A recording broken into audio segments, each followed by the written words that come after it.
Bismillahirrahmanirrahim. Assalamualaikum warahmatullahi wabarakatuh. Perkenalkan, nama saya Muhammad Tifan Indrawan dengan NIM 1805178, mahasiswa manajemen konsentrasi SDM. Yang saya hormati Pak Awan Santosa sebagai dosen pengampu seminar manajemen SDM.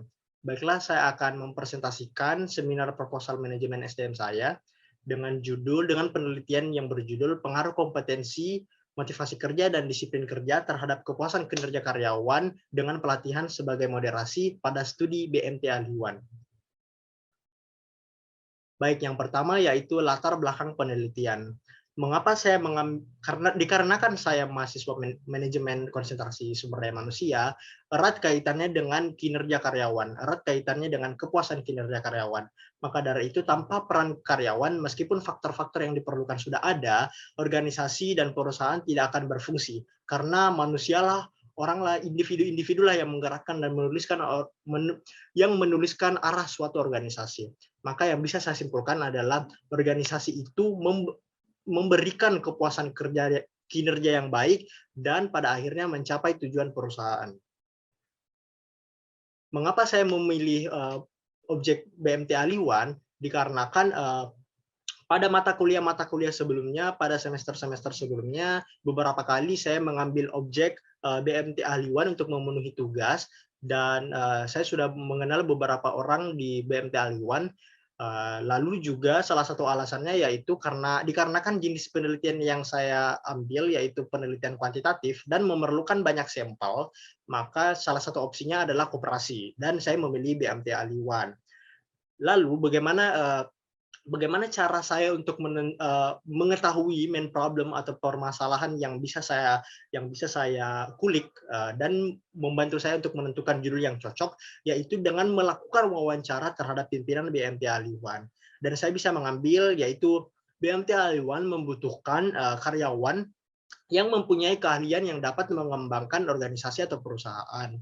Saya melakukan wawancara langsung terhadap pimpinan BMT Ahliwan, dan dari hasil wawancara yang saya lakukan yaitu permasalahan para karyawan di BMT Ahliwan merasa jenuh, merasa bosan dalam bekerja dan mempengaruhi motivasi kerja karyawan, dan itu mempengaruhi kedisiplinan karyawan sehingga output-nya berpengaruh pada kepuasan kerja karyawan. Lalu yang bisa saya simpulkan, main problem yang dapat saya ambil yaitu yang pertama kompetensi, motivasi kerja, disiplin kerja, dan kepuasan kerja.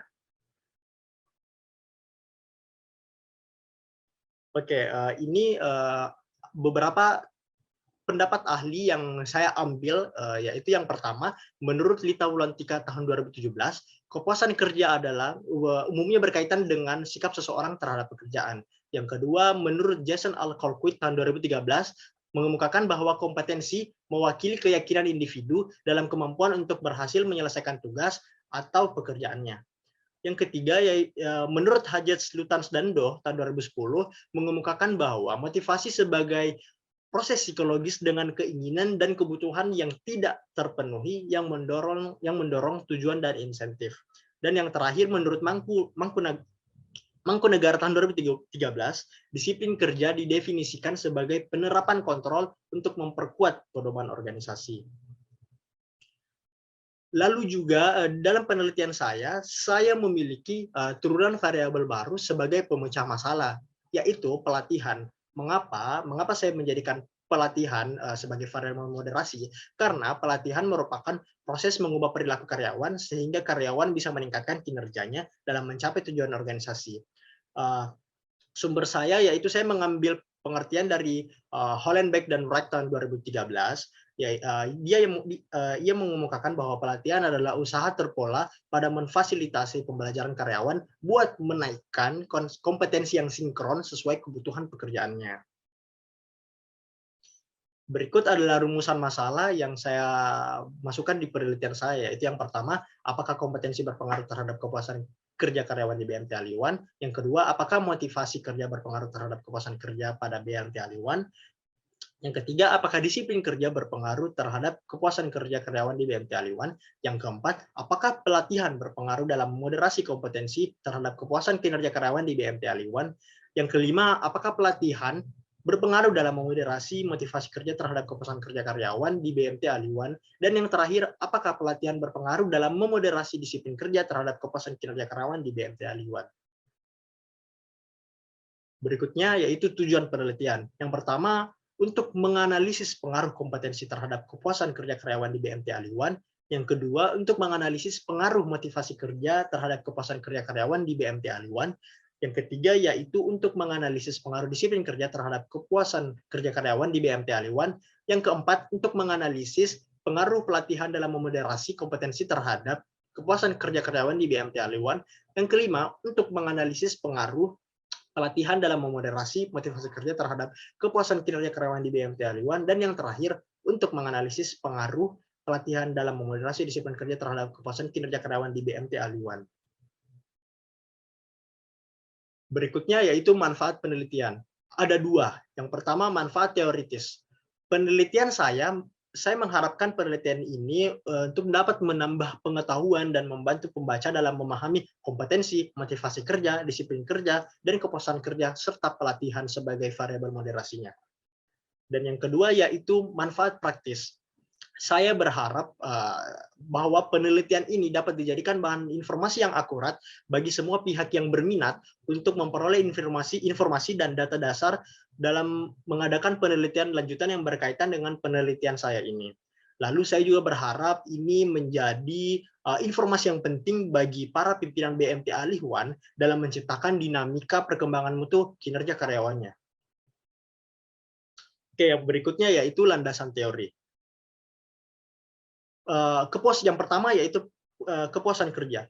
Menurut Wibowo tahun 2014, kepuasan kerja adalah sikap umum terhadap pekerjaan seseorang yang menunjukkan perbedaan antara jumlah penghargaan yang diterima karyawan dan jumlah yang mereka yakini seharusnya mereka terima. Jadi yang saya simpulkan adalah kepuasan kerja adalah rasa senang di mana harapan karyawan sesuai dengan hasil kerja. Indikator kepuasan kerja menurut Siagian tahun 2011, yakni yang pertama ada gaji, yang kedua itu pekerjaan itu sendiri, yang ketiga rekan kerja, yang keempat atasan, yang kelima promosi, dan yang terakhir lingkungan kerja. Yang kedua berikutnya yaitu kompetensi. Menurut Spencer dalam Sutrisno tahun 2009, kompetensi adalah kemampuan mendasari sifat-sifat manusia yang berkaitan dengan hasil yang diperoleh di tempat kerja. Yang bisa saya simpulkan yaitu kompetensi adalah bagian yang dalam dan unik dari kepribadian seseorang dan perilaku yang dapat diprediksi dalam berbagai situasi dan tugas. Indikator kompetensi menurut Sutrisno tahun 2012 yaitu yang pertama motivasi, yang kedua sifat, yang ketiga konsep diri, yang keempat pengetahuan, dan yang terakhir keterampilan. Berikutnya yaitu motivasi kerja. Motivasi kerja menurut Manulang tahun 2012 adalah kekuatan internal dan eksternal seseorang untuk mengembangkan semangatnya mengejar keinginan dan tujuan tertentu. Yang bisa saya simpulkan adalah motivasi yaitu kemauan yang kuat dari seseorang untuk melakukan sesuatu untuk mencapai suatu tujuan yang ditandai dengan keuletan dan kekuatan.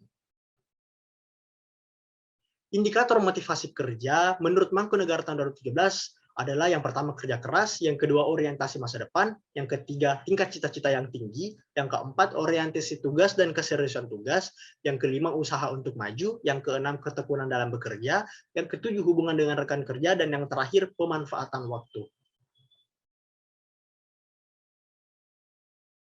Oke, berikutnya yaitu disiplin kerja. Menurut Hasibuan tahun 2012, kedisiplinan adalah kesadaran dan kemauan pegawai untuk mentaati segala peraturan dan norma yang ada dalam organisasi. Yang bisa saya simpulkan adalah disiplin yang baik mencerminkan rasa tanggung jawab individu terhadap tugas yang diberikannya. Indikator disiplin kerja menurut Rifai tahun 2005 adalah yang pertama kehadiran, yang kedua ketaatan terhadap peraturan kerja, yang ketiga ketaatan pada standar kerja, yang keempat tingkat kewaspadaan tinggi, dan yang terakhir bekerja etis. Dan yang terakhir yaitu pelatihan. Menurut Widodo tahun 2015, pelatihan adalah serangkaian kegiatan individu yang bertujuan untuk memperluas keterampilan dan pengetahuan secara sistematis untuk memberikan kinerja profesional di bidangnya. Yang bisa saya simpulkan adalah pelatihan adalah proses pembelajaran yang memungkinkan karyawan untuk melakukan tugas sesuai dengan standarnya. Indikator pelatihan menurut Mangkunegara tahun 2017 yaitu yang pertama Tujuan dan sasaran pendidikan dan pembangunannya harus jelas dan terstruktur. Yang kedua, pelatih atau coachingnya harus sepenuhnya memenuhi syarat. Yang ketiga, materi pengembangan dan pelatihan harus memenuhi tujuan yang ingin dicapai. Yang keempat, metode pelatihan dan pelatihan tambahan harus sesuai dengan tingkat kinerja karyawan yang berpartisipasi. Dan yang terakhir, adapun pesertanya dan pendidikan lanjutan harus memenuhi persyaratan yang telah ditentukan. Oke, berikutnya yaitu metode penelitian. Jenis penelitian saya ini yaitu penelitian kuantitatif. Menurut Ghazali tahun 2013, penelitian kuantitatif didasarkan pada filosofi positif dan harus digunakan untuk mempelajari populasi atau sampel tertentu. Jenis penelitian kuantitatif yang saya gunakan adalah penelitian kuantitatif survei. Menurut jenis survei ini, semakin banyak sampel yang saya dapatkan, maka semakin menggambarkan populasi yang diteliti. Menurut Sugiono tahun 2013, metode penelitian survei merupakan pemberian data historis atau terkini tentang keyakinan, pendapat, sifat, perilaku, hubungan variabel, dan berbagai hipotesis mengenai aspek sosial dan psikologis tertentu. Skala yang saya gunakan dalam penelitian ini adalah skala Likert. Skala Likert menurut Sugiono tahun 2016 adalah skala yang digunakan untuk mengukur sikap, mengukur pendapat, persepsi, atau kelompok tentang fenomena sosial. Uji persyaratan instrumen dalam penelitian ini yaitu menguji validitas dan reliabilitas. Uji asumsi klasik pada penelitian ini digunakan sebagai persyaratan sebelum melakukan analisis regresi linear dan mempergunakan asumsi bebas dari uji normalitas, uji multikolonialitas, dan uji heteroskedastisitas.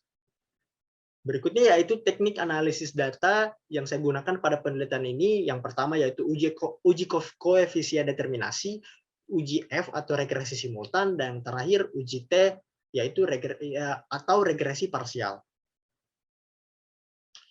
Lalu yang terakhir saya menggunakan moderate regression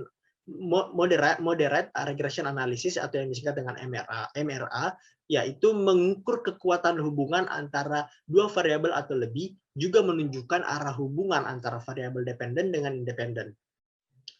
Dalam penelitian ini menggunakan alat bantu yaitu SPSS yang versi 20, yang merupakan program komputer statistik yang membantu saya untuk menemukan secara cepat dan akurat serta menghasilkan berbagai hasil yang saya perlukan untuk penelitian ini. Lalu metode pengumpulan data saya yaitu dengan menggunakan angket atau kuesioner yang saya akan langsung bagikan, yang akan saya langsung kirimkan kepada para responden dan memilih satu jawaban yang paling sesuai dengan responden gitu.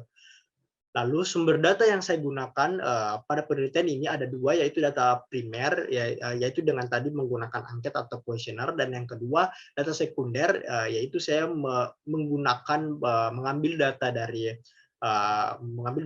laporan RAT BMT Aliwan dari tahun 2015 sampai 2020 dengan menggunakan data time series. Terima kasih atas kesempatannya untuk saya mempresentasikan seminar proposal manajemen SDM saya. Saya ucapkan terima kasih banyak. Assalamualaikum warahmatullahi wabarakatuh.